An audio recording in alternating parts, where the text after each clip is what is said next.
Vamos lá. Sendo a condição pública da igreja tal que nela não restara qualquer poder de lidar com o mal, o Senhor separou um remanescente e deixou de lado a grande massa de pessoas. Ele não colocou sobre o remanescente a carga de consertar a confusão, na tentativa de fazer a igreja voltar ao que tinha sido no passado. Ao invés disso, ele levou-os a se concentrarem na sua vinda, dizendo: o que tendes, retende-o até que eu venha. Trabalhando com um testemunho remanescente desde aquela época, aprove ao Senhor recuperar a verdade que tinha sido perdida ao longo dos séculos anteriores por causa do descuido da igreja. Todavia, não pareceu bem a ele recuperar toda a verdade de uma só vez. O remanescente citado em Apocalipse, capítulo 2, do 24 ao 29, é formado pelos valdenses, albigenses e outros que, à semelhança deles, se separaram do mal de Jezabel nos tempos medievais. A eles foi dito que retivessem aquela porção de verdade que receberam. Algum tempo depois, o Senhor deu um pouco mais de verdade, o que levou à reforma que resgatou a supremacia da Bíblia e a fé apenas em Cristo para a salvação. Mas até mesmo aquele movimento do Espírito foi barrado pelos que se voltaram a determinados governos em busca de ajuda contra a Igreja de Roma. Isso foi essencialmente buscar ajuda no homem carnal, ao invés de confiar no Senhor. A consequência foi um estado de morte espiritual, como é mostrado na igreja em Sardes, em Apocalipse 3, do 1 ao 6. Tens nome de que vives e estás morto. O irmão Lineu gostaria de falar algo até aqui?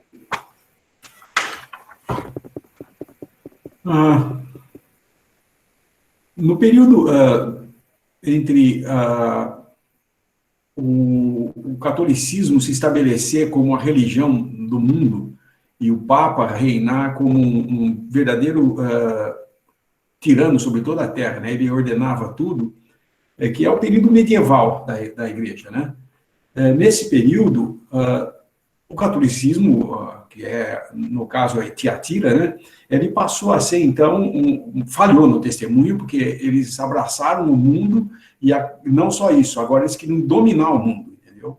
Então, por meio disso, eles teve tudo aquilo que nós vimos, as cruzadas, a conquista de novas terras, do novo mundo, mandar navegantes para ir explorar terras, para tornar tudo, fincar a bandeira do cristianismo.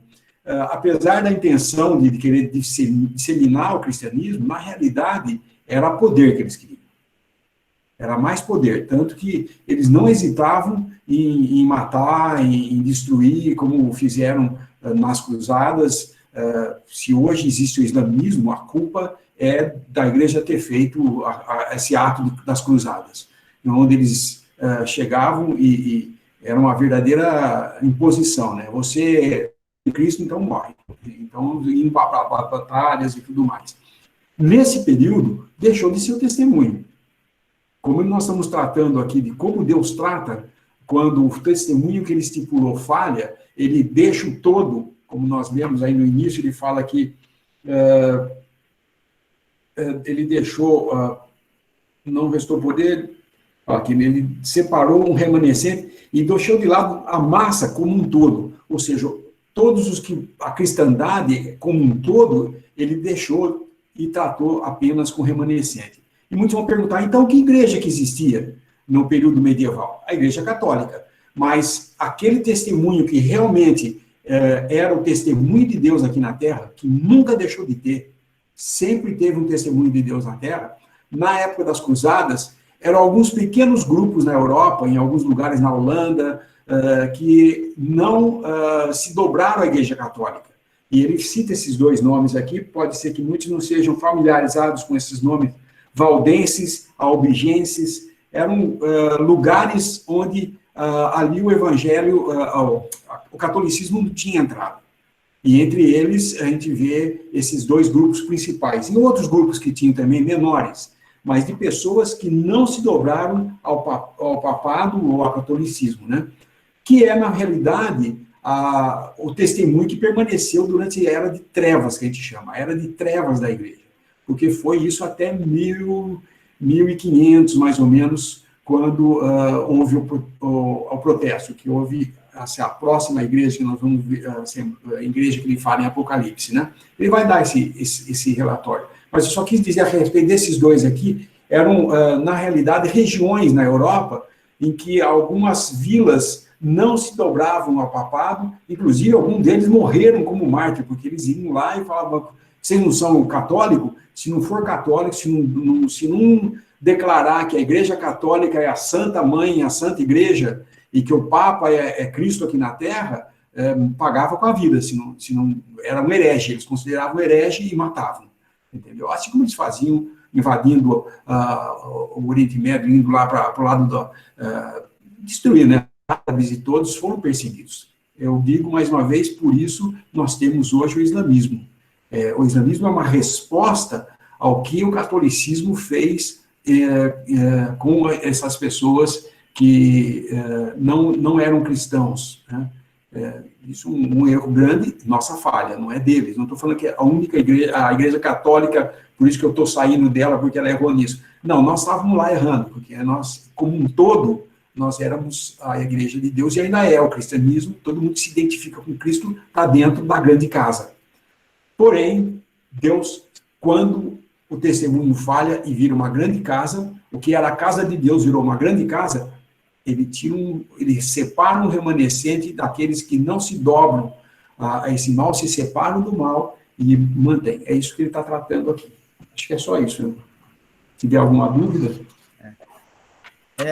Surgiram aí os irmãos, tem um livro de Andrew Miller, A História da Igreja, e em um dos trechos ele fala desses irmãos aí dessa região valdenses, albigenses, né? E é interessante, né, os irmãos que queiram conhecer, porque a gente vai ver ali, o irmão Andrew Miller narra, né, como foi dura, vamos dizer assim, a perseguição do catolicismo, do papado, né, vamos dizer assim, medieval ali na época, que dominava até sobre as nações, como eles foram duros contra esses irmãos aí, né, que o irmão Brucense está chamando de um remanescente, né, e eles mataram mesmo, destruíram, fizeram barbaridades, né, com esses irmãos, só porque eles não se submeteram ao papado, né, vamos dizer assim, a dominação da Igreja Católica na época. Eles se prenderam somente à palavra de Deus, né, e ficaram, vamos dizer, submissos a Deus. E o papado queria a submissão ao Papa, né? E aí, nesse livro aí, A História da Igreja, até se o irmão Michel puder botar o link aí, os irmãos quiserem ler depois, vai ter um trecho lá que tem, falando desses irmãos aí. Agora, Lineu, ele fala aí, né, que mesmo esses remanescentes nessa época, eles não tinham toda vamos dizer assim, a verdade, assim, resgatada ainda, né, nessa época, porque o catolicismo entulhou tudo, vamos dizer assim, né, a maior parte das verdades ali paulinas e tudo mais, né, das doutrinas de Paulo, o catolicismo entulhou tudo aquilo, mas esses irmãos, eles conseguiram resgatar algumas partes delas, e eles permaneceram fiel nisso, e por isso até foram perseguidos, né, é o que o irmão Brucense está falando aí. E pode ocorrer disso, né, de mesmo sendo um remanescente, isso não quer dizer que vai estar totalmente em todas as verdades bíblicas que foram ensinadas ali por Paulo e pelos apóstolos ali no início da igreja, não é isso? Nós temos que lembrar uma coisa. Nesse período medieval, não se lia a Bíblia. Era proibido, não tinha Bíblia. Tá? Tanto é que Lutero relata na sua biografia que ele foi ter contato com a Bíblia pela primeira vez quando ele já era adulto. E ele era um padre ele era da Igreja Católica, ele era do clero, ele fazia parte do clero. Ele só foi ler a Bíblia muito tempo depois, com mais de 20 anos ele tinha, acho. E ele foi salvo cedo, né? E começou a trabalhar na Igreja Católica e tudo mais. Por quê? Uma das coisas que ocorreu logo no início da Igreja foi não deixar ler a palavra de Deus. Eles tiravam do público, não deixavam ler. Também existia o fator que leitura não era uma coisa como hoje no Brasil, poucas pessoas não sabem ler. Isso aí naquela época. Poucas pessoas sabiam ler, porque não existia faculdade, não existia escola, e não existia nada impresso a preço de você, que nem hoje. Quanto custa uma Bíblia? Todo mundo tá mais ou menos, tem um dinheirinho para comprar uma Bíblia, né? Mas você imagina o quanto que custaria os escritos em pergaminho, que era tudo copiado à mão, letra por letra, procurando não errar, não copiar nada errado, e assim mesmo houve alguns acréscimos, algumas alterações, que Deus preserva, mas houve. Então, você imagina quanto é que custava. Eu imagino quanto que aquele homem, o eunuco, gastou para comprar aquele livro de Isaías, porque ele foi a Jerusalém, sendo um gentil, foi a Jerusalém e adquiriu um rolo, né? Porque era um rolo, né? Eram pergaminhos, eles enrolavam, e ele estava lendo aquilo lá, sabe? E eu imagino quanto é que ele pagou daquilo lá, porque devia ser muito caro um negócio desse. Não era um negócio que você chegava e não era todo mundo que podia ter. E ele estava lendo, isso é uma coisa interessante também ver desse eunuco, né? Porém, encurtando a história, naquela época, ninguém lia a palavra. Então, o que a Igreja Católica anunciava era que a Igreja era a verdade. Ela ensinava o mundo. E o que nós vemos na palavra de Deus claramente é que a Igreja é ensinada, ela nunca ensina. Nós não temos uma igreja, a minha igreja ensina. Aonde você tirou isso daí? Não tem isso nas Escrituras. O que tem nas Escrituras é que ela se reúne para ser edificada pelos dons que existem nela, mas ela não ensina.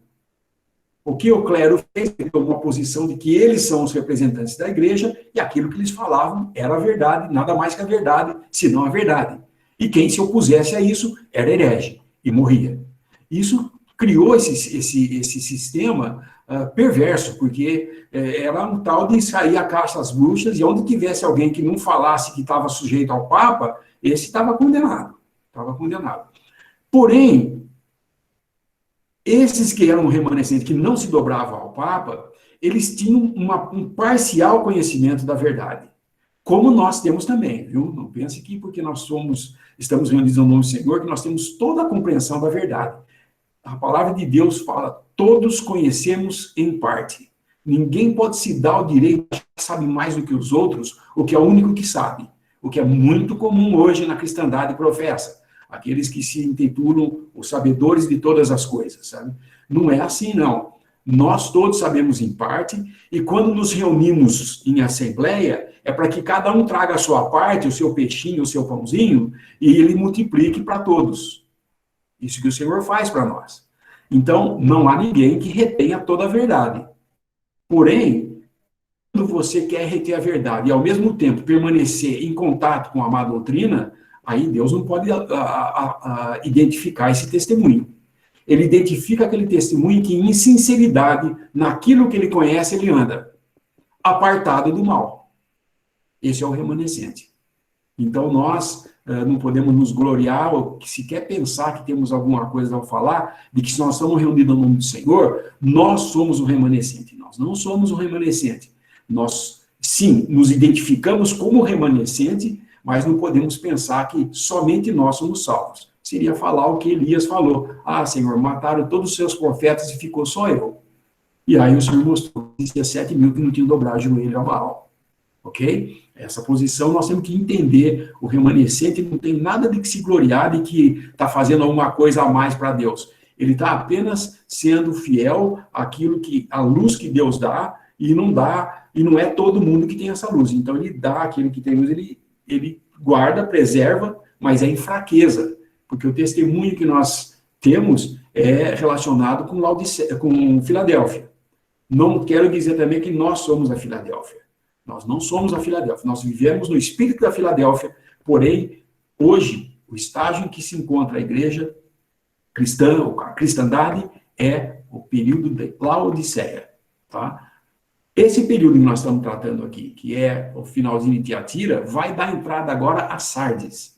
Sardes é o protestantismo. E diferente do que muitos pensam que foi Lutero o que encabeçou tudo isso daí, lógico, foi em torno dele que girou todas as coisas.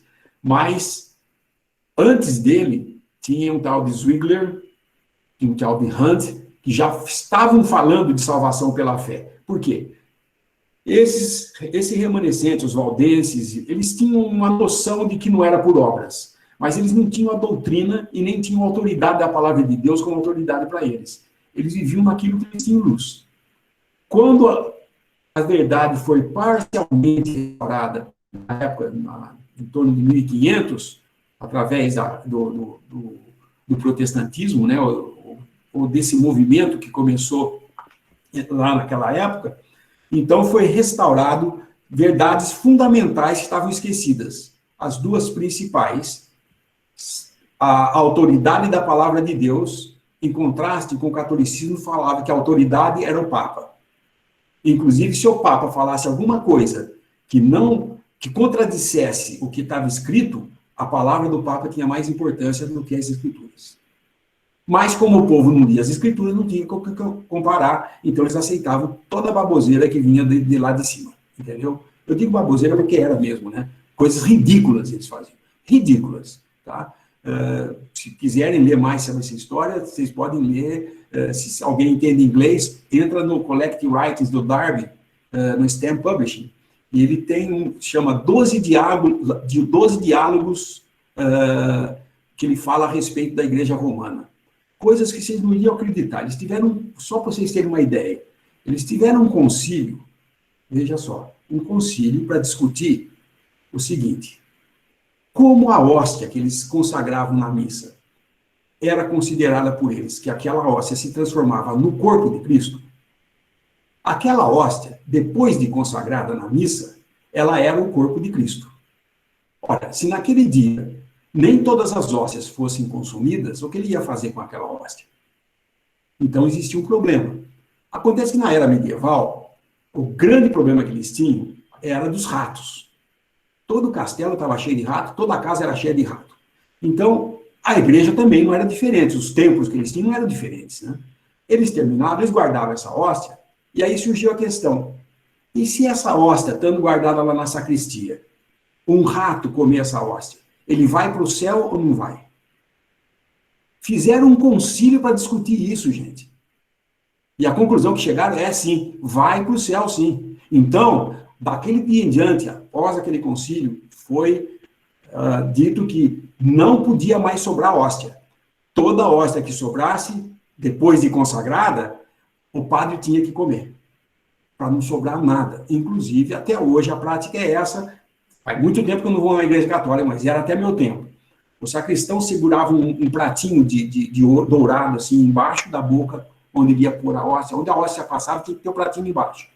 Depois que ele terminava de fazer tudo isso, com um lenço de linho, ele limpava esse pratinho, tirava todas as migalhas que pudessem ter no lenço, dobrava esse lenço, limpava o vinho que estava dentro do cálice e o que sobrava das hóstias ele comia. E não deixava sobrar nada, porque não podia sobrar nem do sangue e nem do corpo de Cristo. Ora, é ridículo, mas era o que faziam. E tinha umas ideias terríveis. Eu não vou ficar falando dessas ideias, que vocês vão ficar... aquele negócio, só o fato de venderem as relíquias já é um absurdo, né? Eles tinham que terminar de construir o Vaticano, e aí que começou o problema que Lutero começou a protestar, porque naquela época eles estavam pedindo dinheiro tanto que começou a haver emissários do Papa que chegavam e pediam dinheiro. Ó, nós temos precisando de dinheiro e tal, e ele extorquia, pegavam as pessoas esse dinheiro. Mas era difícil pegar, porque daí caracterizaria o roubo, né? Então, os que não davam voluntariamente, eles começaram a vender relíquias. Então, saíram atrás de osso de santo, pedaço de não sei o quê, e aí, então, eles vendiam isso como relíquias. E com esse dinheiro, eles continuavam fazendo isso. E começaram, então, depois que a relíquia começou a ser um negócio que começou a ser usado para dar fama para a igreja, eles começaram a vender perdão. Então, as pessoas confessavam ao padre e ele falava, pagando tanto e rezando 10 Ave Maria, tantos Padre Nossos, você está perdoado, entendeu? É isso que Lutero, uma das coisas que Lutero protestou. Esse movimento que Lutero protestou já estava começando antes, através desse Hus, Wingler, na Holanda, na Alemanha, vários estavam fazendo isso. Aqueles países ali, Alemanha, Holanda, Suíça. E aí, quando veio a próxima coisa, que nós vamos ler agora, né? Mas quando veio o protestantismo, a Igreja Romana caiu em cima e estava buscando matar Lutero mesmo. E aí que ele errou, que nós vamos ler em frente, ele acaba procurando a proteção de um príncipe alemão, porque esse príncipe já estava em desacordo, porque a ideia desses primitivos, né, que antecederam Lutero, já estava disseminando nesses países, na Holanda, na Alemanha e na Suíça e tudo mais. Então, o que aconteceu? Esse príncipe estava querendo se livrar do Papa e falou, então, vem aqui que eu protejo você. E aí começou toda aquela batalha entre católicos e protestantes, que até hoje divide a Irlanda, divide uma série de partes do mundo de católicos e protestantes, né? Mas, na realidade, os dois estão errados, né? Ô, irmão Lineu, já que o tema é a questão de um só corpo da prática, né? Levando a esse contexto, que é da fase da igreja de Tiatira, dessa questão medieval, eu queria que o irmão falasse um pouco, caso já tenha falado em reuniões anteriores, eu assisto, mas a questão da expressão de um só corpo na Terra, que na prática são as assembleias, né? Pelo que eu entendo, se eu estiver errado, o irmão me corrija, mas teve um período da história da igreja em que as assembleias reunidas no nome do Senhor foram cessadas. Terminou por causa da ruína. O irmão Lemão mesmo explica que esses irmãos aí, esse remanescente, que é citado, os valdenses, os albigenses, eles retiam as verdades, só que essa questão de assembleia, de um caráter de assembleia, isso foi perdido. Mas eu não sei, porque um irmão concorda, outro não, né? Mas se por acaso o irmão crê que essa assembleia foi findada, como é que o irmão explica essa questão de um só corpo na prática? Será que ela foi perdida e restaurada na igreja de Filadélfia ou não? Lógico. As verdades, porque lembre-se que a doutrina de Paulo foi abandonada pela igreja. Tá? E esse período do abandono é quando pararam as escrituras, quando eles impediram o povo de as escrituras. E aí, então, durante todo esse período, esses albigenses, eles tinham temor a Deus, eles criam em Deus, eles eram cristãos, mas eles não tinham total conhecimento de nada, nem sequer do corpo de Cristo, nem do que é estar reunido ao nome do Senhor, nada disso. Mas eles sabiam que aquilo que o Papa representava não era o que eles entendiam, e não se dobravam a ele. Agora, no século, quando vem agora Filadélfia, nós vamos passar por tudo isso aí que ele vai falar sobre isso, mas quando vem Filadélfia, aí são restauradas as verdades que tinham sido esquecidas desde o ano 400, 450, 500. Foi um período de quase 1000 anos, ou mais de 1000 anos, em que essas verdades ficaram obscuras, ficaram totalmente desconhecidas. Nem por isso Deus deixou de ter aqueles que, apesar da compreensão pequena, eles tinham, da parte de Deus, reconhecimento e autoridade. Deus dava para eles. Mas não no sentido de reunir como assembleia, porque isso estava abandonado há muito tempo. Eles acreditavam apenas na salvação, que, aliás, diga-se de passagem, até hoje, uma boa parte dos cristãos ficam contentes de saber só a respeito da salvação. Só o evangelho. Às vezes sabem do evangelho até superficialmente e fica só nisso. Então, todo culto que vão é para ouvir a pregação do evangelho, falar que Jesus morreu, atualmente até um evangelho social, um evangelho de prosperidade, tudo menos a verdade de que Cristo morreu por você, derramou seu sangue. Existem até versões da Bíblia que não cita mais a palavra pecado ou sangue. Algumas linguagens falam na linguagem para alcançar toda a população. Como era politicamente incorreto falar de sangue, de morte, de pecado, então tiveram que suprimir essas coisas, né? E assim fica uma situação muito difícil, porque a verdade está sendo mudada em prol de uma ideologia, e isso leva a grandes problemas. E aí nós vemos o mundo hoje disputando essas coisas, nós não vamos se envolver com essas coisas, não vamos nos envolver com isso. Deixa a coisa acontecer, que isso aí Deus vai cuidar. Quanto a nós, continuemos naquilo que nós temos conhecimento e vivemos nisso aí.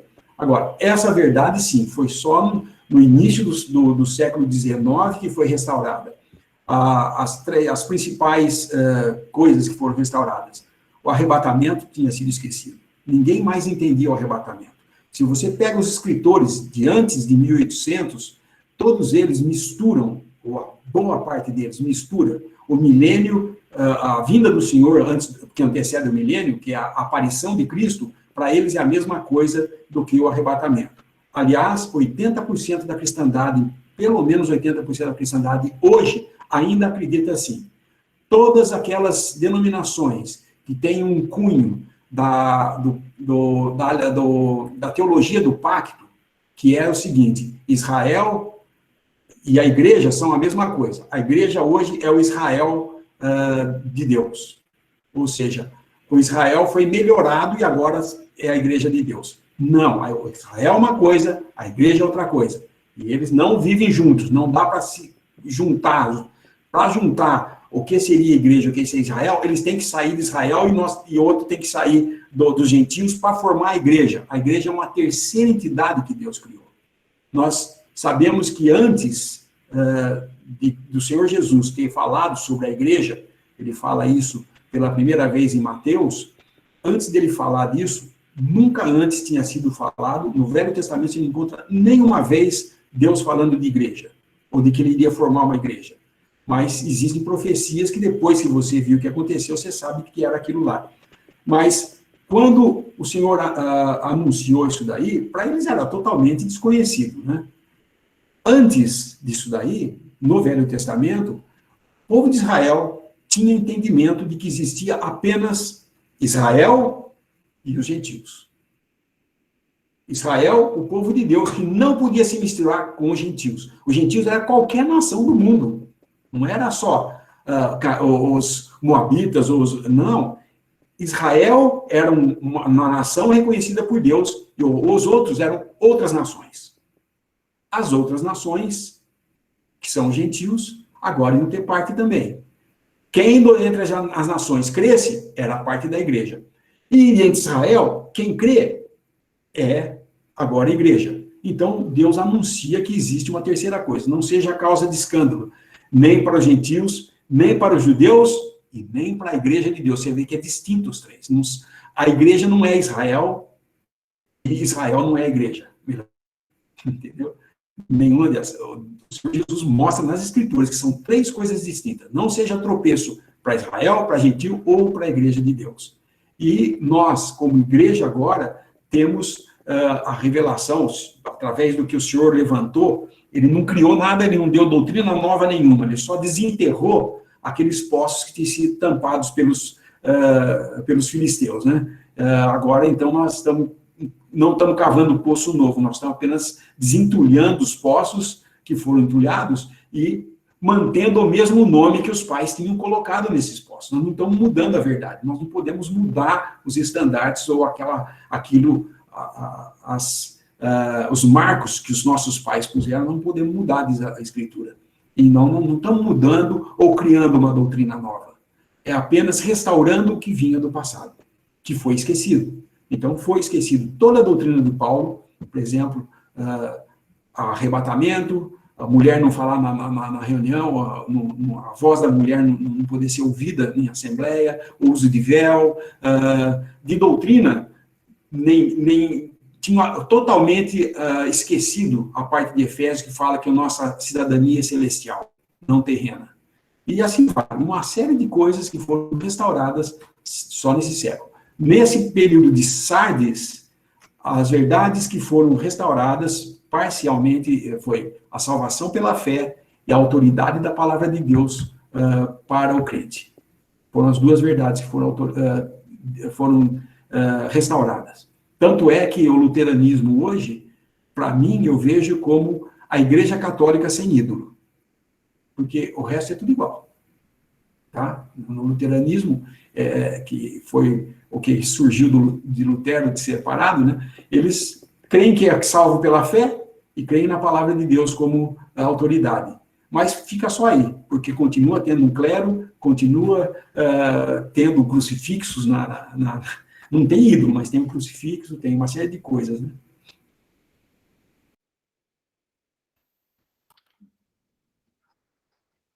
Pronto, irmãos. Vou continuar aqui a leitura.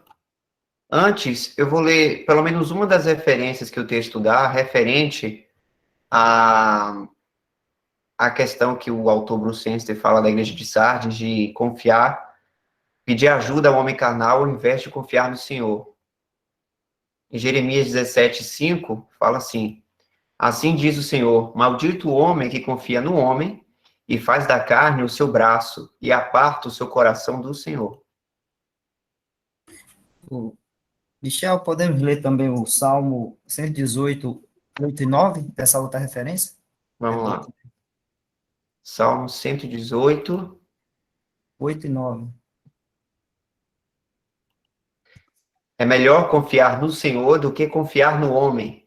É melhor confiar no Senhor do que confiar nos príncipes. Isso aqui foi mais direto para o contexto. Pronto. Vamos continuar no texto, então. Oi, irmãos, eu só peço que as perguntas que os irmãos queiram fazer nessa reunião sejam concernentes ao tema que estamos fazendo hoje. Caso for perguntas que dirijam a outros temas, nós deixamos para outras lives, em que seja propício a isso, viu, irmãos? Para que a live tenha proveito para o tema. Vamos lá, eu vou... O irmão José Nilton fez uma pergunta aí, acho que ele não estava no início da reunião, aí acho que não chamou a atenção quando levantando a mão, mas ele fez uma pergunta aí, Michel. Pronto, vou ler aqui então. Deixa eu tirar a tela aqui. Quando se fala em submissão e guardada as devidas proporções, nas denominações existem as aulas dominicais, onde os casais que se destacam são ditos pelos pastores que essa pessoa tem um ministério de Deus. Percebi que após determinado tempo, tal líder, pastor, indica aquele casal para abrir uma filial daquela denominação. E se recusar, eles dizem que Deus substitui por outros e você será severamente castigado.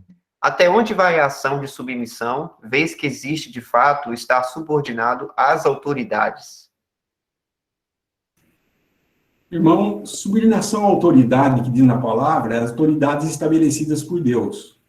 O governador, o presidente, o rei, que quando ele fala orai pelas autoridades, ele fala ao rei, aos que governam, né? Porque todo governo é colocado por Deus. O dizer que um pastor é autoridade, não, ele se fez autoridade. Não foi ninguém que pôs. O Papa não é autoridade.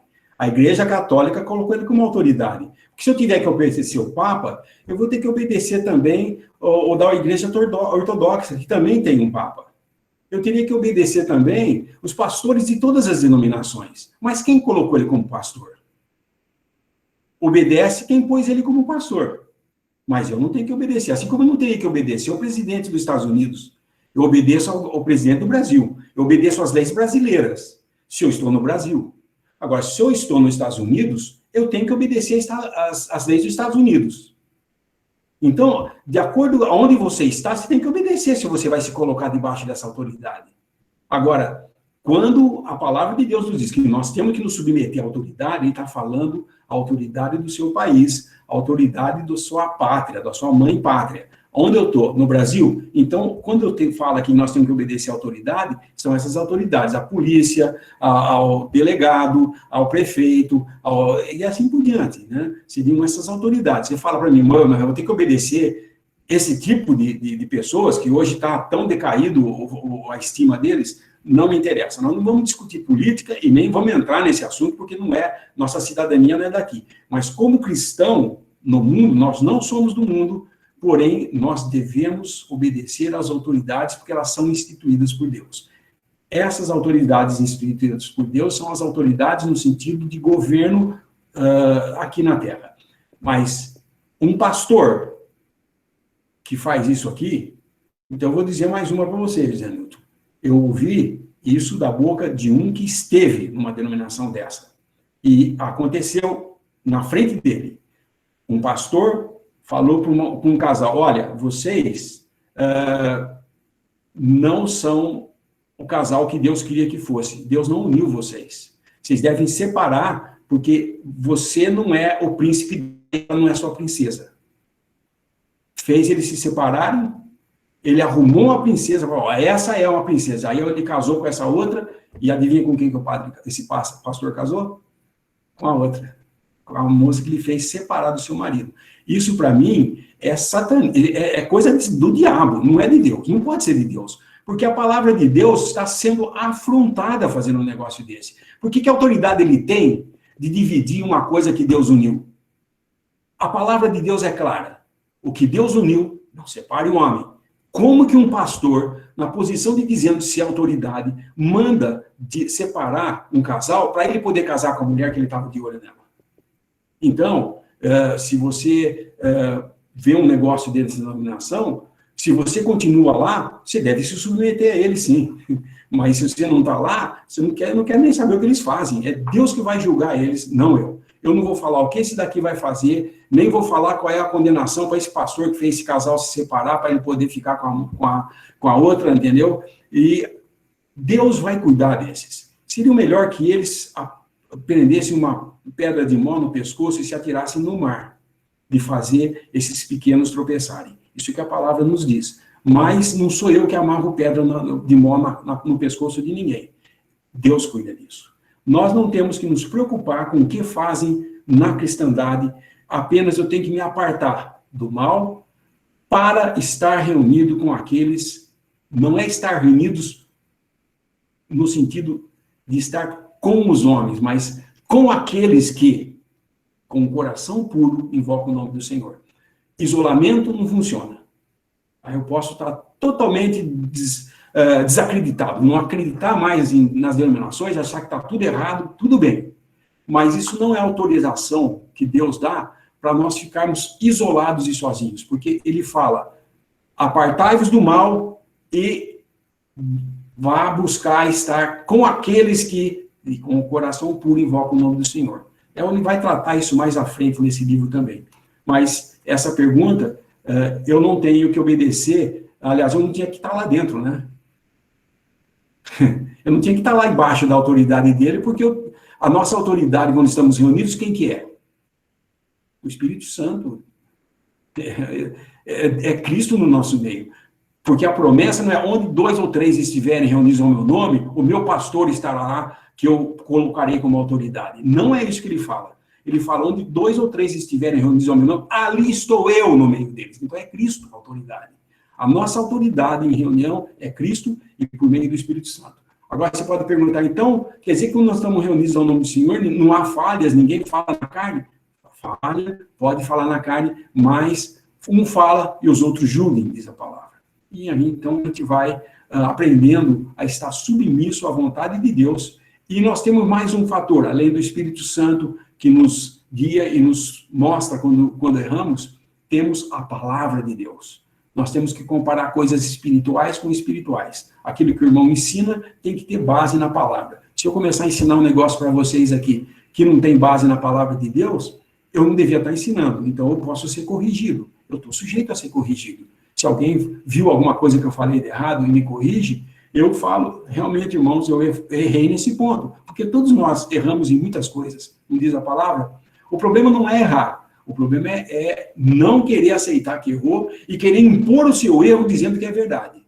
Esse é o problema. Esse é o coração de um herege que quer causar uma divisão. Nós não estamos querendo dividir em torno de doutrinas, mas de preservar em volta da sã doutrina aquilo que Deus queria que nós fizéssemos.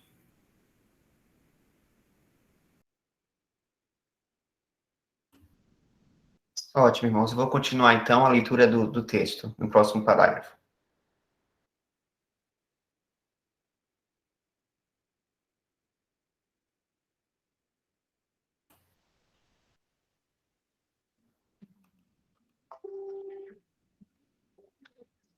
Foi apenas no início dos anos 1800 que o Senhor proveu uma completa recuperação da fé que uma vez foi dada aos santos, como está em Judas 3, verso 3.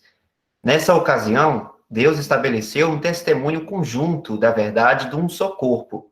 Antes disso, o remanescente havia sido formado por indivíduos que buscavam seguir piedosamente separados da corrupção da Igreja de Roma. No século XIX, a doutrina de Paulo, a verdade dispensacional e a verdade da Assembleia foram revividas na prática, de modo que aqueles que o Senhor congregou ao seu nome podiam agir sobre a verdade de um só corpo. Isto não significa que os santos congregados ao nome do Senhor sejam exatamente um remanescente, pois todos os verdadeiros crentes, em meio à massa de uma profissão cristã sem vida da cristandade, formam um remanescente. Mas os congregados ao nome do Senhor ocupam, como um testemunho, uma posição eclesiástica de remanescente em meio à confusão existente na igreja. Esse reavivamento é mostrado no que o Senhor diz à igreja em Filadélfia. Hoje, vivemos em uma época quando cada um faz aquilo que é correto aos seus próprios olhos, e a maioria é complacente com essa triste condição. Podemos ver isso representado na igreja em Laodiceia.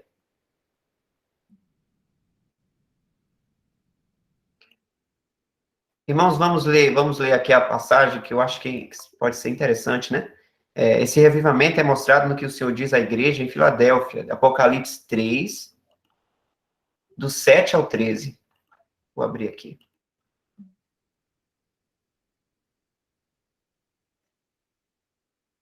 Na verdade, é toda a carta a Filadélfia. Eu vou ler então, irmãos, pode ser de grande proveito. E ao anjo da igreja que está em Filadélfia, escreve: isto diz o que é santo, o que é verdadeiro, o que tem a chave de Davi, o que abre e ninguém fecha, e fecha e ninguém abre. Eu sei as tuas obras, eis que diante de ti pus uma porta aberta, e ninguém a pode fechar. Tendo pouca força, guardaste a minha palavra, e não negaste o meu nome. Eis que eu farei aos da sinagoga de Satanás, aos que se dizem judeus e não são, mas mentem, eis que eu farei que venham e adorem prostrados a teus pés, e saibam que eu te amo. Como guardaste a palavra da minha paciência, também eu te guardarei da hora da tentação que há de vir sobre todo o mundo, para tentar os que habitam na terra. Eis que venho sem demora, guarda o que tens, para que ninguém tome a tua coroa.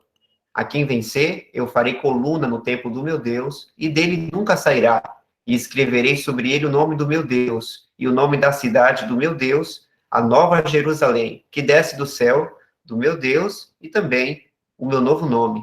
Quem tem ouvidos, ouça o que o Espírito diz às igrejas.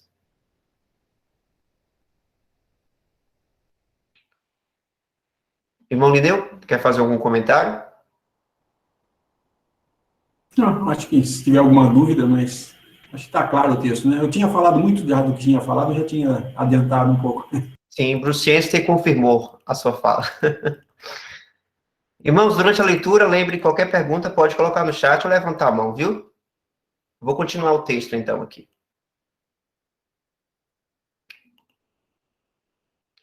Também não devemos achar que o Senhor tenha declarado Lo-Ami, não sei se essa é a pronúncia, sobre o testemunho cristão atual.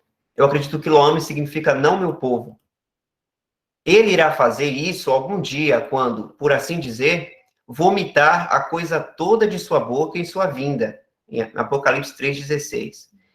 Mas o testemunho cristão atingiu um ponto de ruína sem remédio, e por isso exigiu uma mudança no modo de Deus agir para com ele. Já que Deus abandonou a ideia de restaurar a condição pública da igreja e passou a tratar como testemunho remanescente, ele não irá entregar o seu poder ao testemunho cristão atual, como fez nos primeiros dias da igreja. Isso não seria condizente com o caráter do Estado arruinado em que vivemos hoje. Tampouco ele irá reunir grandes multidões ao seu nome, que é hoje o centro divino de reunião para os cristãos, para que levem adiante o testemunho remanescente. Quer comentar, irmão? Continuo. Esse Lo-Ammi foi o que Deus falou a respeito de Israel, né? Que Israel tinha se desviado tanto e já tinha se dividido, né? Que ele reconhece Israel agora, e Israel é no sentido que ele está falando aqui, é depois da divisão. Passou a ser Israel e Judá. Então, Israel, que seguiu a Jeroboão e passaram a se reunir em outros centros de reunião, que não Jerusalém, que era o centro escolhido por Deus, de acordo com Deuteronômio, né? O lugar de adoração é esse, ele falou. Em Deuteronômio 12, Deus indica qual era o lugar. Quando vocês entrarem na terra que eu der para vocês, num lugar vocês vão adorar. O lugar, ele nunca deixou para o homem escolher o lugar. Sempre o lugar, ele dita onde é. Assim como, também no Novo Testamento, Deus nunca deixou, o Senhor Jesus nunca falou que vocês agora adorem do jeito que vocês quiserem e eu vou abençoar do jeito que eu quiser também. Não é. Ele falou, meu Pai escolhe adoradores que o adoram, busca adoradores que o adorem em espírito e em verdade.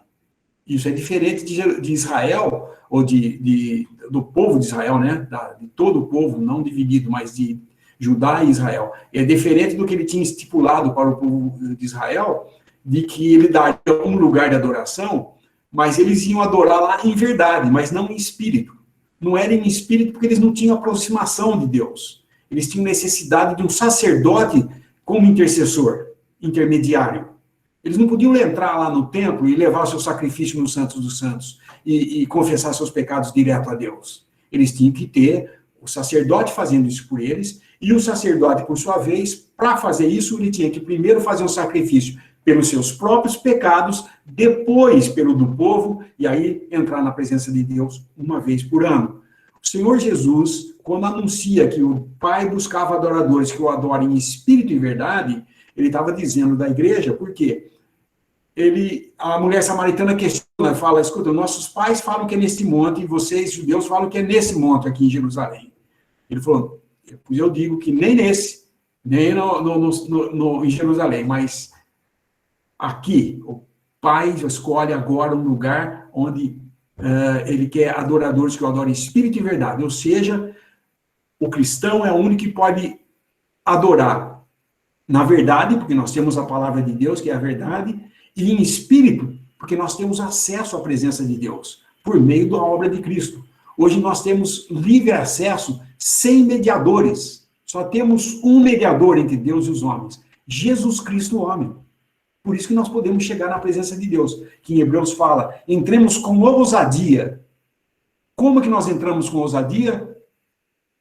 Pelo véu que ele rasgou, que era seu próprio corpo que ele entregou. Ele abriu, ele rasgou o véu de acesso ao lugar mais santo onde ele está. Então, nós podemos orar a Deus hoje, chamar ele de Pai e falar direto com ele. Eu não preciso fazer nenhum sacrifício, porque já foi feito naquela cruz esse sacrifício, e o sangue de Jesus me limpou e me colocou numa posição de filho, e agora santo, na presença de Deus, eu posso chegar por meio dessa obra. Então, é bem diferente, e aqui Deus nunca chamaria essa igreja de falar de Lo-Ammi, porque não é na questão de que eles se dividiram, é que Deus agora está tratando com o remanescente na igreja, mas é tudo na questão do Espírito e verdade. Dentro de toda a cristandade, onde existem verdadeiros e falsos, os verdadeiros não são os que estão reunidos ao nome do Senhor, o remanescente.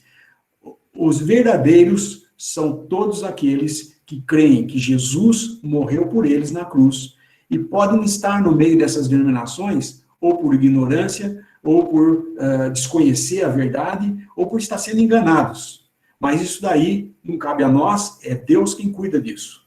Cada um deles, a seu devido tempo, Deus pode tirar disso, como um dia me tirou desse sistema e me deu luz, e eu ando de acordo com a luz que eu tenho.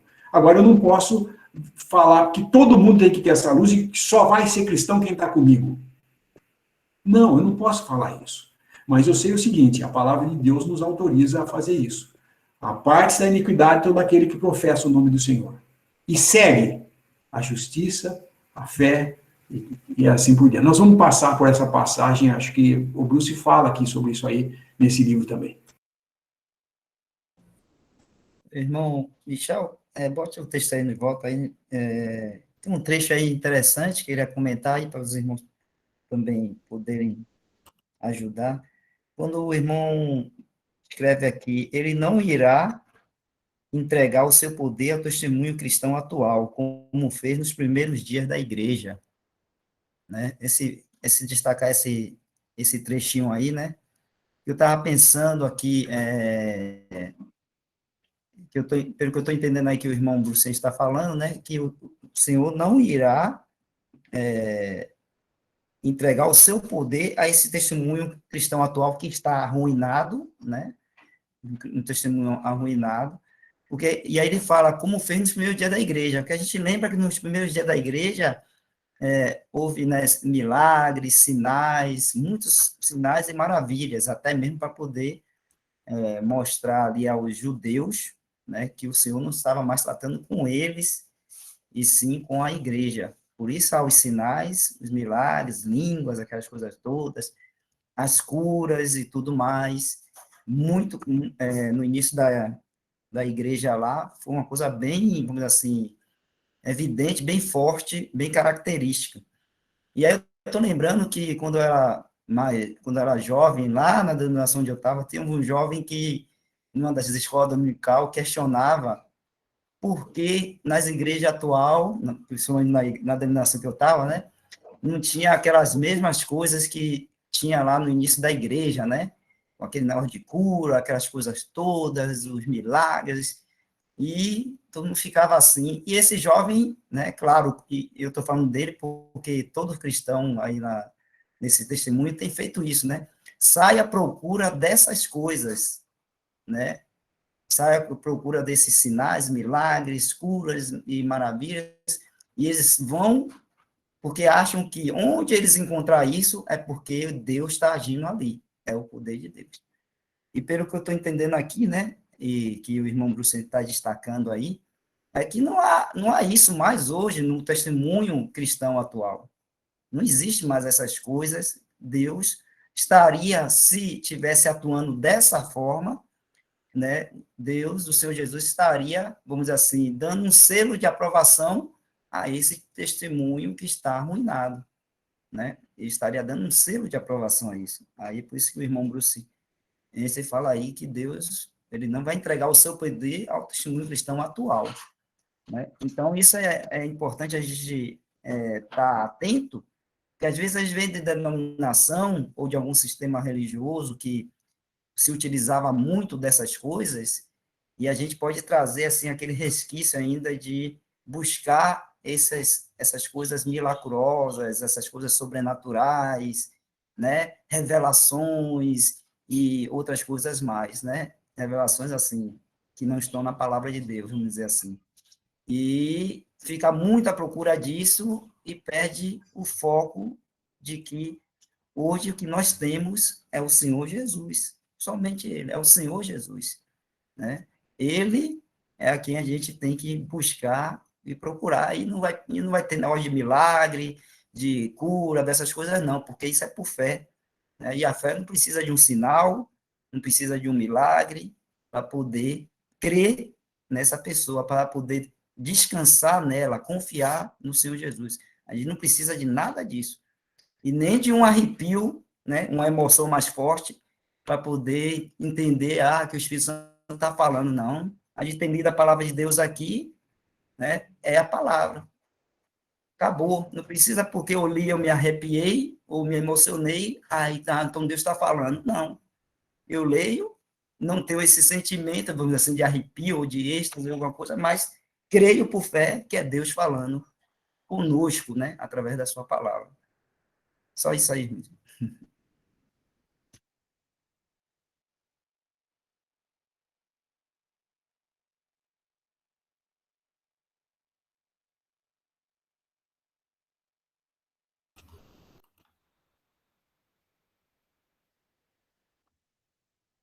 Bem, algum irmão ficou com alguma dúvida sobre essa parte do texto? Se estiver tudo ok, eu vou continuar a leitura.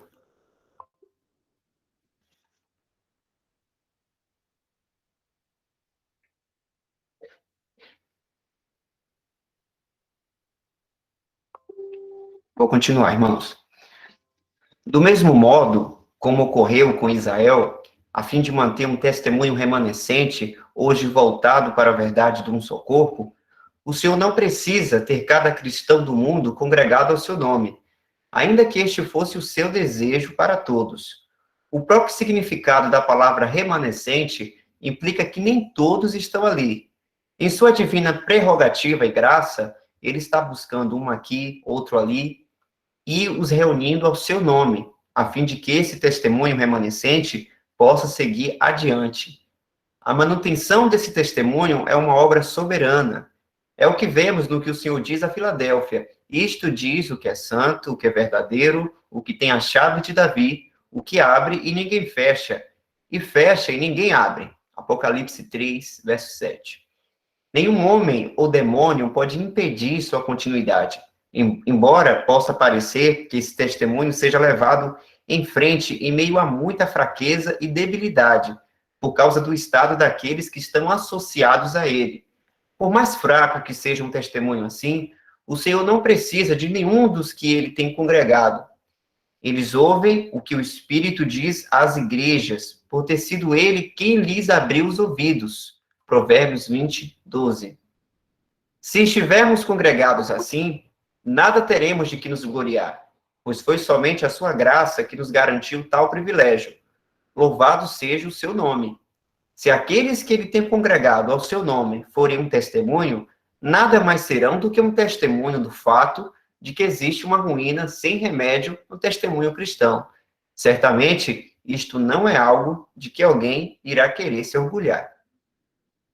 Eu vou ler aqui esse versículo aqui, em Provérbios 20, 12.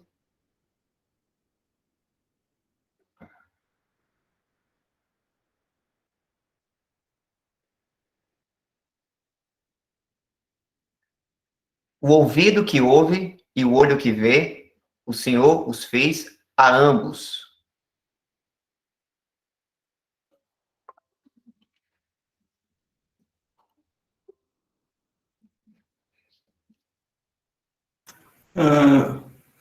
Uma coisa para a gente notar, nas 7 cartas dessas igrejas, que é uma história, é a história da igreja, né? Desde a igreja primitiva até a última, que vai ser a Laodiceia, que é o estado em que nós estamos hoje. Né?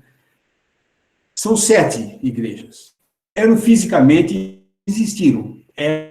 Esmirna, Sardes, todas elas existiram.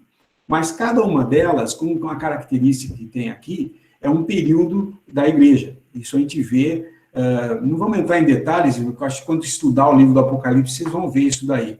Mas, na realidade, o primeiro capítulo de Apocalipse dá a divisão do livro todo. As coisas que eram, que é e que serão. Então, as coisas que eram, ele fala aquelas coisas que Cristo aqui veio na Terra como Salvador, ele explica no começo, nos primeiros versículos. As coisas que são, é esse período aqui. A partir do capítulo 3, depois que ele fala de Laodiceia, ele fala, então, eu vi um anjo e ele anunciou as coisas que irão acontecer depois dessas. Isso aí é depois do arrebatamento. Então, isso é a história da igreja. Tá? Ele fala, sobe aqui e mostrar-te as coisas que depois dessas devem acontecer. Essa é a última divisão do livro, que é o que elas futuro, depois do arrebatamento da igreja. Então, do capítulo 2, a parte do capítulo 2 até o capítulo 3, do capítulo 2, 1, até o 3, acho que é o 3, deixa eu ver aqui no meu... Quando ele termina com a Laodiceia, até o 32, o capítulo 2 e 3, é a última fase da igreja, onde o Senhor está do lado de fora. Em Filadélfia, ele tem uma porta aberta que ninguém pode fechar. Mas em Laodiceia, que é o resultado das últimas 3, das últimas 4, né, vou dizer, de Tiatira, Sardes, Filadélfia e agora Laodiceia. Tiatira, catolicismo, Sardes é aquela que está morta, pensa que vive, mas está morta, que é o protestantismo, né, o movimento de reforma, né, Depois vem a Filadélfia, que foi o início do século XIX, 1820 e pouco, que alguns irmãos na Inglaterra começaram, individualmente eles estavam estudando a Bíblia e começaram a ver as coisas que estavam acontecendo, que estava tudo não batendo com aquelas escrituras que eles estavam aprendendo. Então, eles, conversando entre eles, eles viram que eles tinham que se apartar do sistema religioso e partir o pão. Fizeram isso com muito temor e humilhação, porque eles não queriam começar uma nova denominação, eles queriam uma coisa que restaurasse as coisas, as verdades que estavam esquecidas. E quando eles fizeram isso, então, muitos saíram das denominações e começaram a reunir assim. Aí Satanás já logo vem com o movimento pentecostal, vem com um monte de coisa, começa a misturar tudo isso aí, e aí então vem a teologia do pacto, e aí entramos nisso que nós vemos hoje, que é a Laodiceia. Onde não é que tem a porta aberta foi fechada, ela continua aberta. Porém, colocaram ele para o lado de fora, e ele está agora batendo a porta e chamando para entrar, cear com ele. Agora, prestem atenção. As 3 primeiras fases da igreja que nós vemos, Éfeso, eu não lembro de cabeça o nome dela, mas Esmirna, Éfeso, Esmirna e... Pérgamo. Qual? Pérgamo. Essas 3 já não existem mais. Porque a primeira era a igreja primitiva, que foi o primeiro amor. Eles estavam esquecendo o primeiro amor. A segunda, caracterizada pela igreja perseguida, onde o Império Romano perseguiu severamente, barbaramente. Aí, eles não têm nenhuma crítica a ser feita para eles, porque eles não tinham tempo nem sequer de se desviar da verdade. Eles estavam salvando a vida deles, eles estavam tentando viver a vida, porque eles sabiam que a sentença de morte estava sobre eles. Depois, a próxima, que é Pérgamo, é a igreja que começa a tender para se abraçar ao mundo, que é quando Constantino transforma o cristianismo na religião romana. Depois dessa vem a Igreja Católica. Quando vem a Igreja Católica, que é a Tiatira, essa permanece até hoje. Você tem a Igreja Católica. Aí vem a Filadélfia, nós temos até hoje irmãos reunidos ao nome do Senhor. Aliás, vem o protestantismo. Temos hoje aquelas denominações fundamentalistas, né? Que eram as denominações tipo batista, presbiteriano, tudo, luterano. E agora vem Filadélfia, esse testemunho que se apartou, também se dividiu absurdamente, foi uma falha terrível, se dividiram em brigas, em divisões e tal, e hoje se encontra também como um testemunho frágil. E aí vem a Laodiceia. A Laodiceia é uma soma de tudo isso que está acontecendo. Cada um fazendo o que acha melhor. Hoje se prega o evangelho falando assim, agora você que creu em Cristo, vai e busca a igreja que parece melhor para você. Ué, o que o Senhor Jesus falou foi diferente. Ele não deu escolha. Ali onde eu estiver, né, onde estiver 2 ou 3, eu vou estar no meio deles. Esse era o... Agora, se você vai procurar o que cabe melhor para o seu desejo, você está fazendo o que Israel foi fazer, foi achar outros lugares para adoração. Isso é o que caracteriza a cristandade. Por que eu estou dizendo essas coisas? Se vocês prestarem atenção, nas 3 primeiras igrejas, vem o que ele está falando para a igreja, aí ele fala, quem tem ouvidos, ouça o que o Espírito diz à igreja, e depois vem a promessa para quem ouvir. A partir de Tiatira, é invertida a coisa. Ele fala, quem tem ouvidos para ouvir, ouça. E aí ele fala qual é a sentença para quem não ouvir. Não é interessante isso? Por quê? Porque nas outras 3, se eles ouvissem, eles continuavam como testemunho. Porque foi mudando, mas deixaram de existir. Éfeso deixou de existir, depois veio a próxima, deixou de existir, depois veio a próxima de Constantino. Quando veio o catolicismo, ele tomou conta de tudo. Todos os cristãos no mundo que estavam, que a igreja, que o Império Romano tinha abraçado e que acabou se disseminando por todo mundo, ele tinha se corrompido com o catolicismo, né, com o papado, e então virou o papado como dominante por mais de 1000 anos. Quando veio o protestantismo, ele não tirou a Igreja Católica do lugar. Ela continuou aí, continuou sendo inimiga, inclusive, mas continuar existindo. Quando o protestantismo foi buscar ajuda nos homens, e foi lá se refugiar no castelo de um príncipe alemão, que deu proteção para ele contra o Papa, continuou existindo também. Aí, quando veio em 1800, que os irmãos se apartaram, não deixou de existir essas duas. O catolicismo continuou, o protestantismo continuou, a Igreja Anglicana, e tem agora uma outra coisa, tem aqueles reunidos ao nome do Senhor, que também se dividiu e virou uma Laodiceia. Ela está aí também. Hoje nós estamos vendo que o estado que nós estamos é a Laodiceia. Então, essas 4 últimas igrejas, elas têm, quem tem ouvidos ouça, ou seja, Deus começou a tratar agora individualmente, ele não trata mais como um todo, que é o que nós estamos vendo até agora. Deus, quando falha o testemunho, ele abandona o grupo como um todo e começa a atrapalhar com o remanescente. E a própria palavra remanescente é aquilo que sobra do todo. É o remanescente, não é? O que é um remanescente? Aquilo que sobrou do todo. Por exemplo, fomos almoçar e tinha um prato de arroz, uma panela de arroz. Todo mundo comeu. O remanescente é o que ficou na panela. O que sobrou do arroz. É como Deus trata conosco hoje, do remanescente. E esse remanescente não é dizer que só ele é correto e só ele tem o seu lugar, porque todas essas 4 igrejas, desses períodos da igreja que coexistem, todos eles têm verdadeiros no seu meio. Tem verdadeiros cristãos lá no catolicismo, no protestantismo, na Filadélfia e na Laodiceia. Como tem também falsos em todos esses lugares. Ou você pensa que entre os reunidos ao nome do Senhor não tem falsos cristãos? Por que você acha que houve divisão entre nós? Porque falsos mestres se introduziram e começaram a trazer doutrinas que, a hora que foram julgados, eles se apartaram e levaram uma parte com eles. Dividiram. Mas é assim que o inimigo faz. O inimigo tem a tática daquele chinês famoso lá, né? Que eles vivem falando, um chinês que era o capitão lá de batalha lá do China, e ele ensina as táticas de guerra. E uma das táticas de guerra dele é o que Satanás usa. Dividir para conquistar. Se você não pode conquistar o todo, divide em pedacinhos e conquista pedaço por pedaço.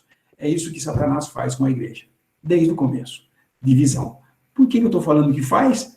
Porque qual é a recriminação que Paulo faz à igreja de Filipos, aos filipenses?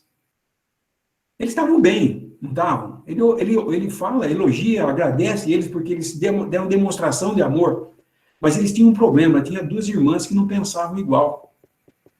E ele já sabia que isso ia dar divisão. E ele fala sobre divisão baseado nisso. Então, a divisão já começou no nosso meio desde a igreja primitiva. Tá? Qual foi o primeiro grande problema de divisão que nós tivemos? Que foi quebrada a unidade. A mentira. Ananias e Safira mentiram para o Espírito e quebraram a unidade. Depois, logo em seguida, o que vem? As viúvas que não estavam recebendo da porção diária, foram reclamar para os apóstolos que elas estavam sendo negligenciadas porque elas não eram judias. Elas eram viúvas e não estavam sendo tratadas. Já tinha briguinha entre eles. Eu não estou comendo igual a eles, estão me rejeitando, me falta amor para mim e tal. Os apóstolos trataram direitinho com o assunto. Porém, aos poucos, vai havendo mais e mais. Daí começam a ver os judaizantes falando, não, se vocês não circuncidarem, gentios, se vocês gentios não se circuncidarem e não guardarem a lei, vocês não podem ser salvos. Mais uma coisa, mais uma doutrina. E ela vai entrando e dividindo, e cada vez daí a casa de Deus passa a ser de um grão de mostarda a uma grande árvore que aninha ninhos de passarinhos. Pássaros, na palavra de Deus, significa uma doutrina. Então, a casa de Deus passou a ser a grande casa, cheia de má doutrina, e no meio dela, os que são verdadeiros. Não cabe a mim dizer quem é falso, quem é verdadeiro, apenas eu devo buscar estar reunido com aqueles que, com o coração puro, invocam o nome do Senhor. Não há na palavra de Deus dizendo assim, uma vez que agora o testemunho falhou, isole-se e fique sozinho. E você sozinho estude a Bíblia, você sozinho decida a sua vida, que Deus vai te abençoar. Não é isso que Deus fala. Ele fala, aparte-se e siga. Nós temos duas coisas a fazer. Apartar da iniquidade e seguir com aqueles, não seguir eles. O grande problema é quando ele se aparta para seguir um outro homem. Você deixa de seguir um pastor para seguir um outro líder de algum movimento desse tipo. Não é. Não estou pedindo para seguir ninguém. Eu não estou pedindo para seguir o Lineu. Não tem cabimento. Mas Cristo. Então, aparte-se. E se um dia eu começar a falar uma doutrina, aparte-se de mim. Me expulse do meio. É isso que Deus ensina. Logicamente, nós sabemos que todo verdadeiro cristão, o que caracteriza ele é que ele permanece fiel a Deus. Pode ter falhas? Pode. Pode esfriar na sua fé? Pode. Pode, mas ele nunca vai negar Jesus como seu Salvador. Isso um cristão não faz. Isso é apostasia. Negar aquele que você diz que te salvou é apostasia. E só faz isso quem professou de boca, mas não de coração. Não creu de coração. O falso apostata se aparta de Cristo e para esse não tem caminho de volta. Entendeu? Então, fica bem entendido isso. Hoje em dia, se usa o termo apóstata para quem larga a denominação. Ele se apostatou de Cristo porque ele largou a nossa denominação. Está perdido para sempre. Não. Se ele é um verdadeiro cristão, ele não está se apostatando da fé em Cristo Jesus. Ele está se apostatando do mal que está incrustado na cristandade professa. E nós temos obrigação de sair. Ainda que somos acusados de ser apóstatas. Apóstatas do quê? Do batista, do presbiteriano, do pentecostal. Ótimo, que se eu estou apostatando disso, é como os cristãos eram acusados de ser apóstatas de Moisés. Se apostataram de Moisés, da lei de Moisés. Os judeus falavam isso dos cristãos. Então, se eu sou chamado de apóstata porque eu deixei a igreja pentecostal, então eu estou certo.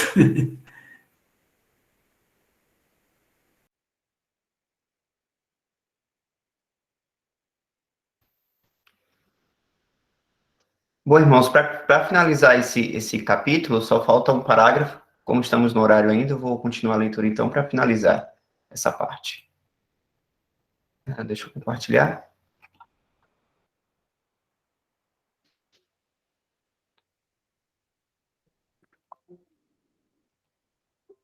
Portanto, quando o assunto é a prática da verdade de um só corpo em nossos dias, devemos compreender que isto só pode ser praticado em um caráter remanescente. Pode ser útil aqui uma ilustração que costuma ser usada para explicar isto. Suponha que os pais de uma grande família precisem viajar a um país distante e ficarem ali por algum tempo antes de voltarem para casa. Antes de partirem, o pai dá instruções aos filhos dizendo que, apesar das muitas tarefas que devem cumprir durante o dia, eles deverão se sentar à mesa do jantar juntos, como quando seus pais estavam com eles, de modo a manter a família unida durante a ausência deles. Mas pouco tempo após a partida, alguns se encontram muito ocupados, outros já deixaram de se preocupar com esse pedido, etc. Depois de um tempo, nenhum dos filhos está fazendo o que seus pais pediram. Mas algum tempo depois, 2 ou 3 deles se lembraram do pedido dos pais e procuraram colocá-lo em prática durante o jantar. Embora os outros membros da família não se juntem a eles, estes continuam buscando cumprir o pedido de seus pais. Ao fazerem isso, eles não querem dizer que apenas eles sejam a família completa, pois reconhecem que são apenas parte da família. De modo similar, nestes últimos dias, existe um testemunho remanescente da verdade de um só corpo. Aqueles que estão identificados com esse testemunho não pretendem ser um só corpo, mas apenas procuram estar congregados sobre este fundamento. Eles não buscam ser alguma coisa, mas simplesmente procuram praticar a verdade de Deus no que diz respeito à Assembleia.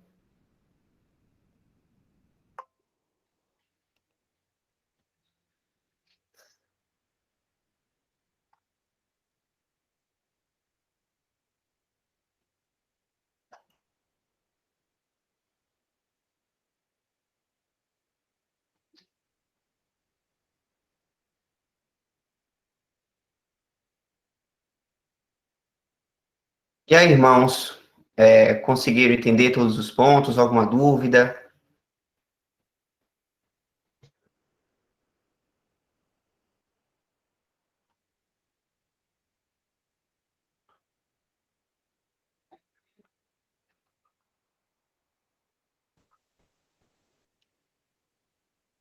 O irmão José comentou aqui no chat.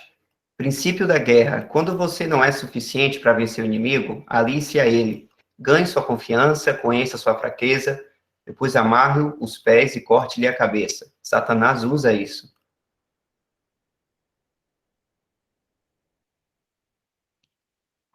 Eu não sei se alguém já leu esse livrinho, é um livretinho de coisa, mas ali é toda a tática do diabo, né? Como vencer o inimigo, né? E nós, qual é a nossa tática para vencer o inimigo? Cristo. Só Cristo. Se eu devo resistir ao diabo, e eu só posso resistir ao diabo do modo como o Senhor Jesus fez, com a palavra de Deus. Porque entendam que o diabo usou a palavra de Deus na tentação de Cristo. As 3 tentações que ele fez contra o Senhor foram: faça isso porque está escrito. E a resposta do Senhor: mas também está escrito. Então, o que o Senhor ensinou nisso daí também, que nós podemos ver, é que a verdade, ela é fortalecida ou é explicada pela verdade. A palavra de Deus explica a palavra de Deus. Se eu pegar a palavra de Deus e tiver a minha interpretação dela e quiser fazer que ela seja a verdade, ela conflita com a verdade de Deus, não é verdade o que eu pensei. E isso seria o parâmetro para hoje nós termos como nos guardar do inimigo. Uma coisa importante para a gente entender na nossa vida cristã. A palavra de vou primeiro dizer o que normalmente a cristandade faz hoje. Ela foge do diabo e tenta enfrentar o pecado. Ele quer lutar contra o pecado. Já percebeu quantos cristãos ficam em uma angústia de falar: como que eu posso vencer o pecado? Eu tento fazer as coisas boas, mas não consigo. Como é que eu... A palavra de Deus nunca falou que nós temos que lutar contra o pecado. Nós temos que fugir do pecado. Porque nós não somos suficientes para lutar com ele. Nós não temos força em nós mesmos contra o pecado. A palavra é fugir das paixões da multidão. Foge dessas coisas. É o que Paulo fala. Agora, Pedro fala: resistir ao diabo, ele fugirá de vós. Ah, como é que eu posso resistir ao diabo? Com a minha força? Eu sou poderoso, vou enfrentar o diabo. Como eu vejo em alguns movimentos pentecostais, eles desafiam Satanás lá no púlpito, né?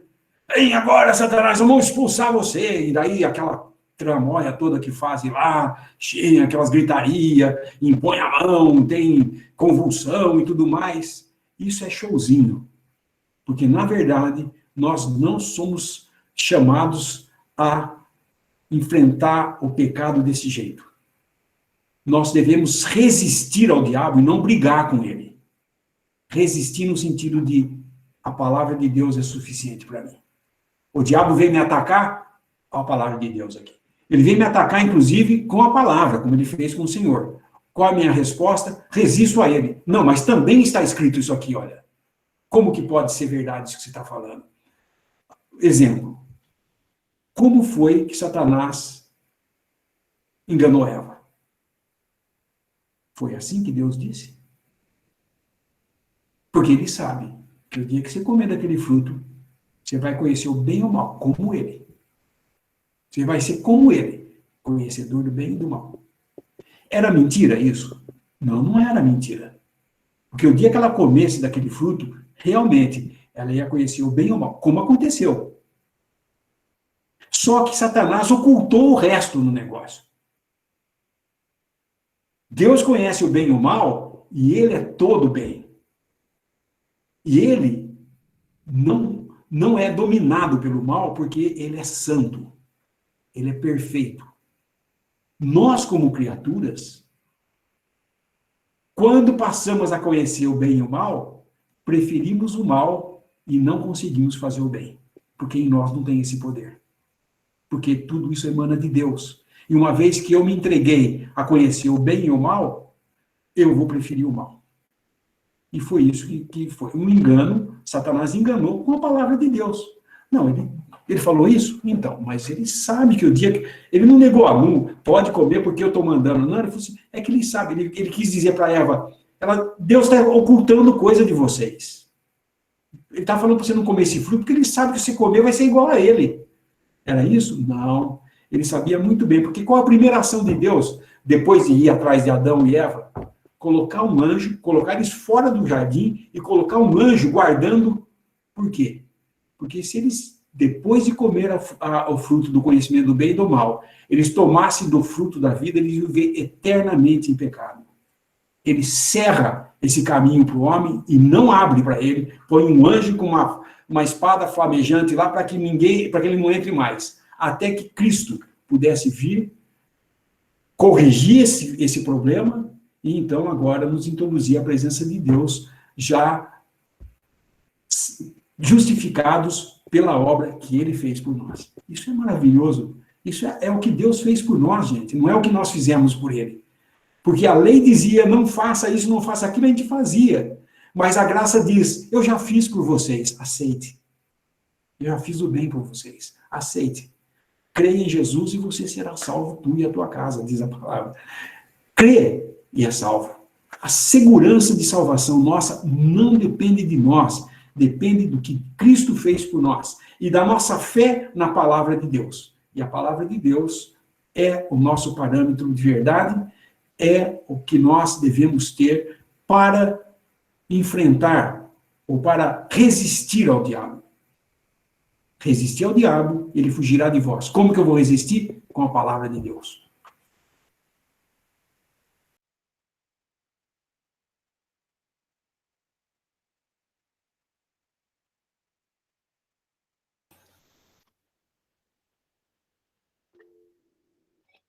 Oi, irmãos, creio que já deu nosso horário.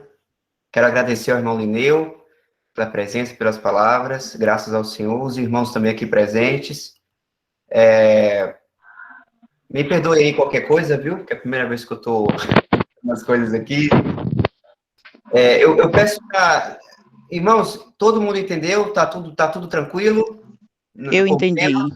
Que pena que eu cheguei atrasada. Que bom, irmã Célia. Tem a gravação. Então eu vou ouvir. Muito gostoso ouvir. Amém. Amém. A irmã Geu disse aqui também que entendeu, graças a Deus. Irmão, só uma pergunta. Vai ter reunião amanhã, em nome do Senhor? Amanhã, domingo? A reunião de assembleia? Não Sim. sei, irmã, eu não estou em Salvador, irmão Wesley, pode confirmar aí. Tá. Aqui tem, sim, temos Tem todo amanhã, domingo, né? Reunião. Tá tendo Tá reunião, ótimo. sim. Tá Viu? bom. Obrigada. Eu vou finalizar aqui a gravação antes de agradecermos. Amém.